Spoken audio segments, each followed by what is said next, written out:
You've probably heard of love bombing as a buzzword, but the darker truth behind it is disturbing. This isn't just someone being romantic. It's a psychological tactic that is engineered to overwhelm, to break down ordinary defenses, and to replace them with dependence. Once the pattern gets established, it reshapes emotions, erodes boundaries, and chips away at your sense of self. Love bombing starts as an onslaught of affection. Excessive compliments, nonstop messages, grand proclamations of destiny, lavish gifts, immediate talk of commitment and future plans. It arrives before real intimacy has had time to develop.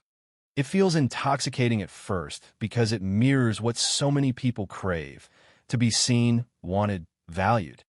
The love bomber reflects your best self back at you in exaggerated detail and convinces you that this is uniquely reciprocal.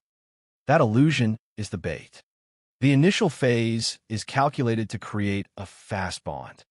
They learn your triggers, mimic your language, praise your strengths, and soothe your fears. Their attentiveness is relentless. The speed and intensity are not signs of rare passion. They are deliberate accelerants meant to short-circuit rational judgment. When affection is weaponized in that way, trust gets manufactured rather than earned. Emotional dependency follows quickly. You begin to reorganize your life around the person who is giving you so much attention. Hobbies get sidelined. Time with friends and family shrinks. Your routines flex to accommodate another's demands. That realignment feels natural while the high is active, but it builds a structure the manipulator can later collapse. Emotional dependence creates leverage. Once your world shrinks toward them, their influence grows. Then the pattern changes.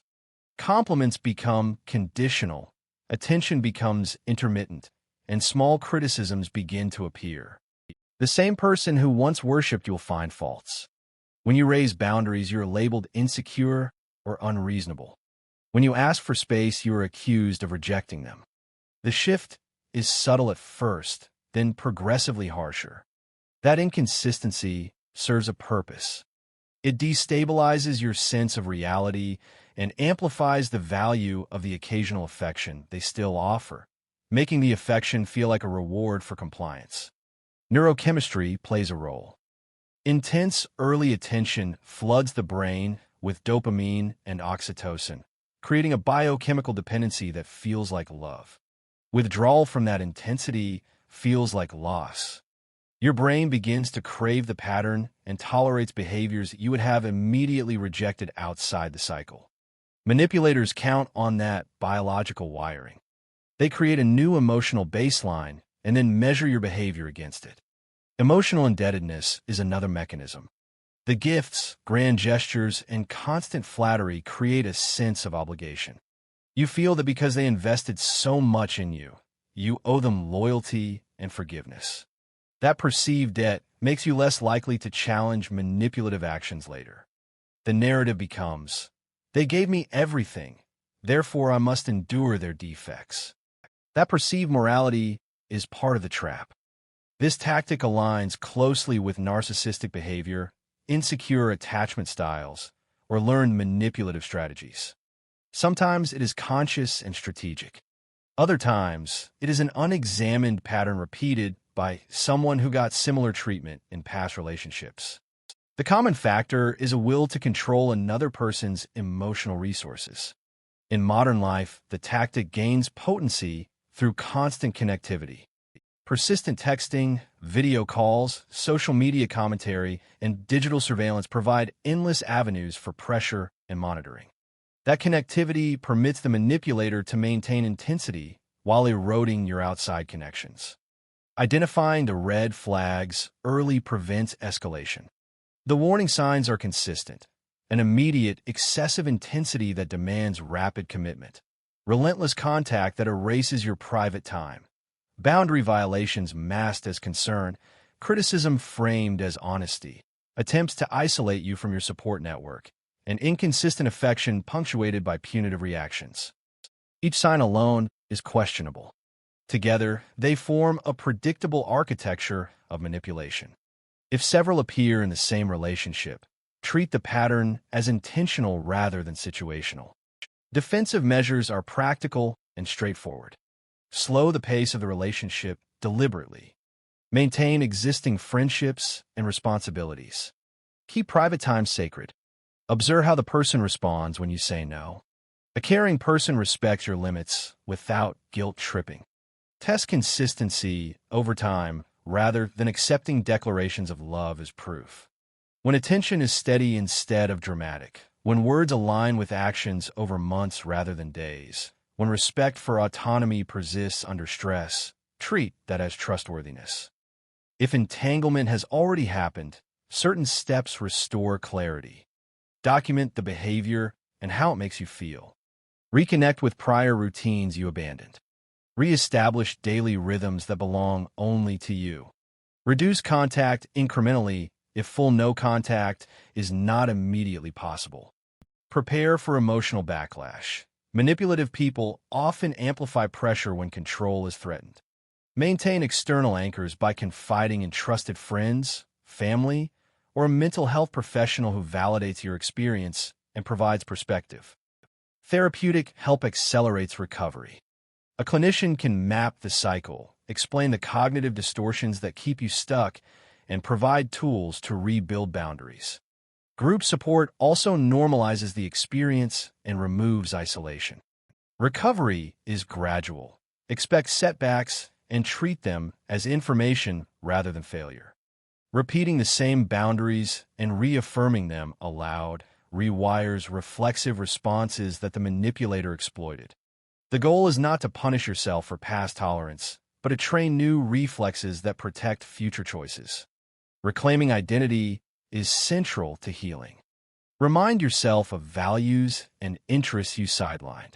Write about who you were before the relationship intensified and list the things that gave you meaning. Reinvest in those activities. Relearn to trust your instincts by starting with small decisions that have immediate feedback. Celebrate the restoration of autonomy in small increments until your internal compass strengthens. The social context matters.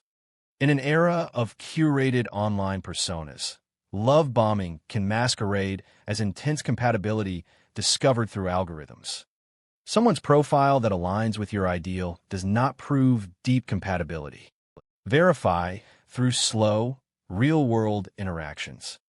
Watch for disproportionate escalation in the virtual space. Demand that declarations of commitment be supported by consistent, proportional behavior offline. Recognize red flags that appear in everyday settings. On dating platforms, the pattern looks like rapid escalation, immediate professed devotion, and pressure to move conversations off-platform. In workplaces or family systems, it often begins with intense charm, followed by attempts to control who you see and what you share. In friendships, it appears as possessiveness disguised as care. The mechanics remain constant. They accelerate closeness to reduce your external supports. Pay attention to language. Early demands for exclusivity, reframes that make your feelings seem irrational, and apologies that shift blame are manipulation cues. Genuine accountability changes behavior consistently. Scripted remorse that demands instant forgiveness is performance, not repair. Protect practical safety.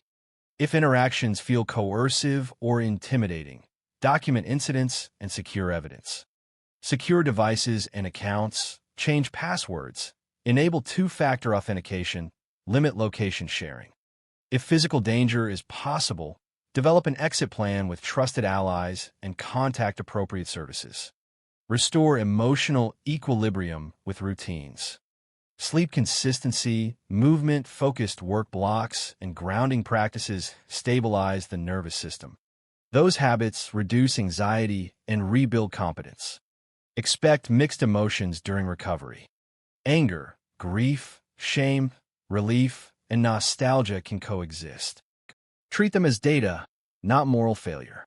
Use feelings to identify what to repair and what to preserve. Reconnect with interests that affirmed your identity before the relationship intensified. When re-entering relationships, enforce non-negotiables. Require consistency over time. Insist on mutual respect for autonomy. Keep personal routines and preserve friendships. Deliver consequences calmly when boundaries are breached. Test partners by how they respond to small refusals and ordinary inconveniences. Educate your circle. Naming the pattern publicly reduces its social acceptability. Communities that refuse to glamorize overwhelming affection make manipulation harder to execute. This is strategic. Intimacy that demands surrender is not mutual care. Real care respects agency, matches words with actions, and remains steady when life is ordinary. Preserve your life outside any relationship and insist on steadiness rather than spectacle.